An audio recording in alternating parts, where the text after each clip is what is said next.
So I think just video recording the screen is the best way to do this because people could doubt stills, right?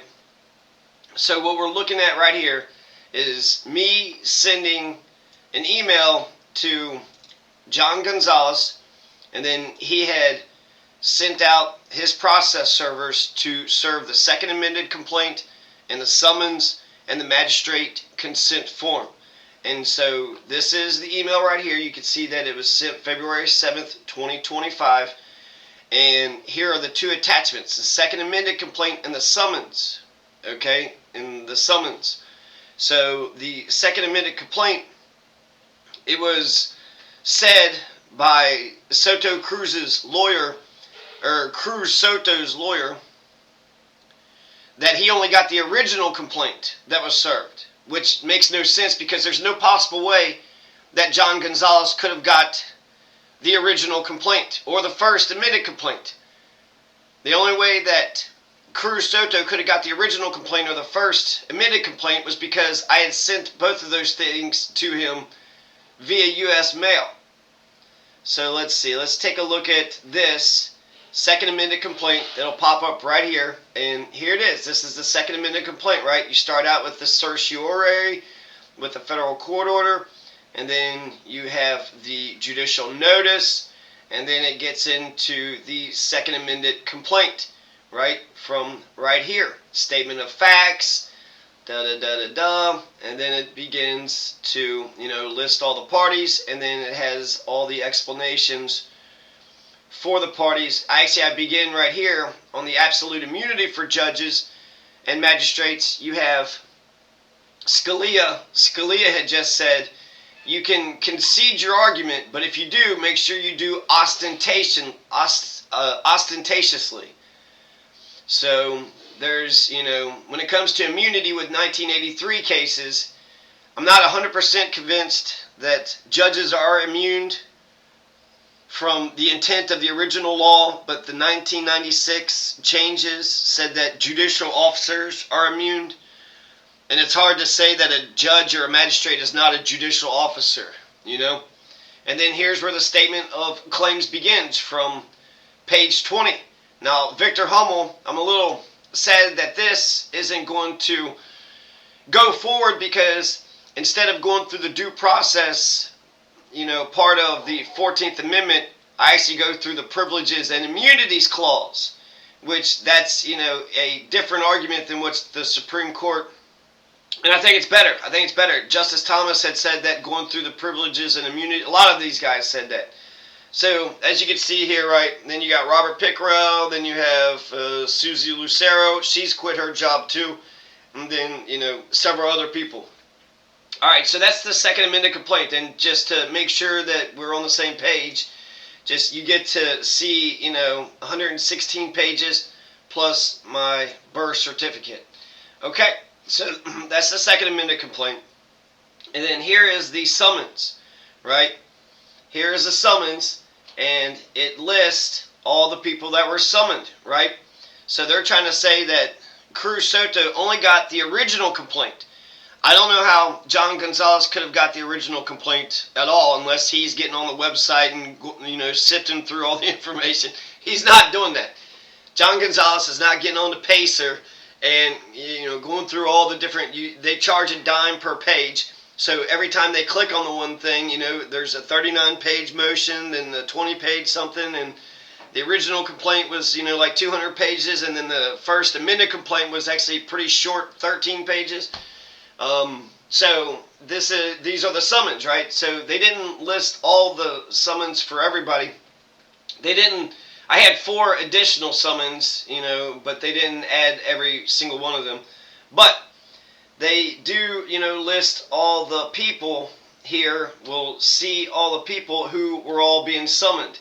This one here is unnamed. It just says defendants. But here it says this one is supposed to go to Gilbert Roman, right? And then this one here is supposed to go to Susan Lucero. And then here's a summons for Michael Gonzalez. And this is the summons that they issued to all of them, to, Cruz Soto. Apparently it's not Soto Cruz, but Cruz Soto. Danny Sanchez. And then he's going to, I particularly pointed out 8 people that I wanted him to deliver to. Victor Hummel and Susan Lucero no longer work there. And so since they no longer work there, then that means that they weren't given. Louis DeJoy, he also resigned. So they weren't served. But the 6 people were served. Brian D. Boatwright. Nathan Rubal, he was served. He was mad about it, but he was what do you do? What do you do with an asshole like Nathan Rubal? You can't appeal to him emotionally. You can't appeal to him logically. You can't give enough information and evidence. If somebody just wants to fuck you the fuck over, no, I'm not going to let you vote. And then Michelle Quintana, she was served as well. So it seems to me that when it comes to, somebody like Nathan Rubal and his ilk, that you got to make them. You have to make them either with judicial processes. If people aren't going to just, know that it's right from wrong, or that they can't logically be convinced of it, makes me think of narcissists. Jordan Peterson was talking about how narcissists, the only thing they understand is consequences. They'll lie some more, and they'll keep on lying, and they don't give a damn. So these are all the summonses, and like I said, not all of them were delivered. But the job was to send the summons out to, these 8 folks. And so you have the Second Amendment complaint. I went ahead and, sent it again. And then later on, once we, kind of worked out the details, I also sent him this magistrate consent form. And so the magistrate consent form is, this is page 1. It's just saying, apparently, I guess, if you file for a claim in federal court, you're due a district judge, but not a magistrate. And so this is the magistrate consent form. So I had also sent this as well. And you might say, well, where are you going to get the information? You get the information from the Second Amendment complaint. So this is page 1. Since it seems like magistrates, all the parties have to agree to allow the magistrate to rule on, the motion or rule on the case. And so that's page 1, and here's page 2. And so both pages were sent. Now, technically speaking, then we have more email exchanges, and then he says, when he's able to do the thing and when he's not able to do the thing. So technically speaking, is he, because I typed this in email, was it done exactly as the email had stated? I don't know. So it almost seems like you got to videotape everything, because if people just want to keep on poking holes in the damn thing. But ultimately, Cruz Soto knew that there was a lawsuit against him. He knew the original one that came down in July. He knew about the first amended one that, when that was sent out, I'm not for sure, later on. And then he got professionally served. So, once you get professionally served, then it seems like you could just use U.S. mail.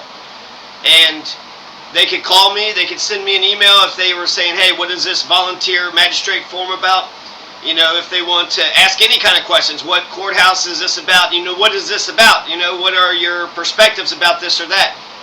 But because they've been above the law for so damn long, because they think that they can operate with impunity, that they can injure as many people as they want to injure without any consequences whatsoever, they haven't contacted me. None of these people have contacted me except for the lawyers of Cruz Soto, because they had filed some recent motions in the case.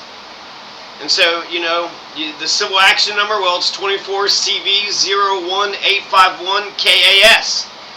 If you need to know it, there it is, right there. And so this proves that my professional process server had the Second Amendment complaint, had the summons, and he had this volunteer magistrate form as well. He had all 3 of these documents. And then the process server that was, sent out signs on the dotted line that he had delivered all these things. So, is it possible? I don't know. Everything's possible. But because the lawyer for Cruz Soto is saying that all Cruz Soto got was the original complaint. Well, how in the hell did he get the original complaint? How in the hell did he get the original complaint? He got it because I sent it to him. And I sent it to him back in July, when I first filed for this thing. And so he got the original complaint back in July. And then I'll say that he got probably, because I'm having to wrangle with the pro se judges. They're trying to make me go through all these hoops and whatnot. Eventually I'm going to have 2 amended complaints. So the first amended complaint, they had some issues with the first amended complaint, and so then I elaborated because I made it short and sweet. I had a bunch of semicolons and a bunch of dashes and incomplete sentences. Just a short, little statement, right? So basically I said this person did A, B, C, and D. It didn't look, very professional. So then I rewrote it, and I wrote it in, further depth. I said, here are the parties, and then I give each one of the parties, a paragraph or a page or so, explaining in further detail why I was bringing 1983 suit against them. So Cruz Soto would have got the original one in July 2024. And then the first complaint, the first amended complaint, he would have got that maybe in January of 2025. And then the second amended complaint, he got that professionally served in February 2025. So the only way that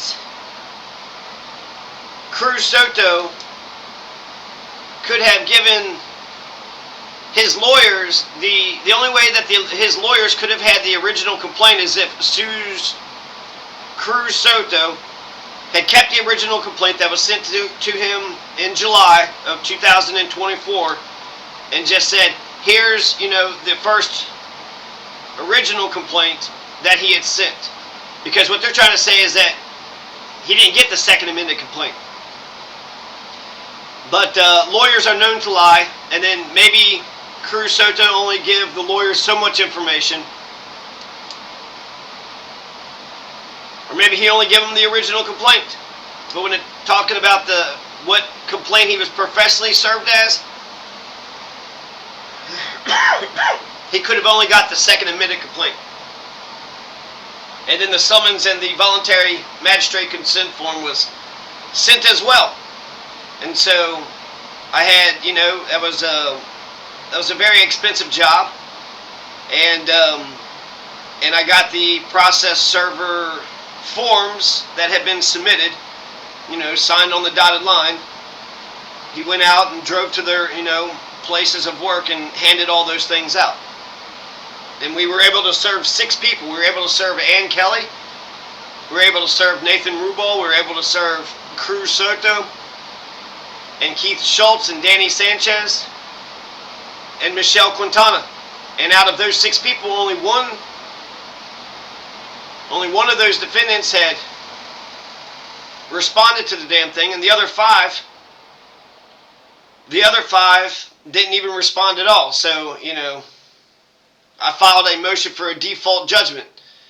So, they had 21 days to answer, and they think they're above the law. They don't think they have to comply with the law. So they're absolutely just basically giving a middle finger to the federal courts. They're saying, to hell with you guys. We don't have to do anything that you say. So, if you want to know what would happen if you ignore a court order, well, I guess we'll find out. Because, you got the Fuhrer doing the same thing. So there you go. That's Cruz Soto. If he had to have had the original complaint because it was sent to him. That's why the lawyers for him have it. And for them to say that he wasn't served the summons or the voluntary consent form of the magistrate or the second amended complaint or the summons, well, it's a lie that Cruz Soto was delivered the original complaint by the professional server. That 100% is not true. So, yeah, there's the email exchange, and then this is my offer of proof to say that, they were they were served properly.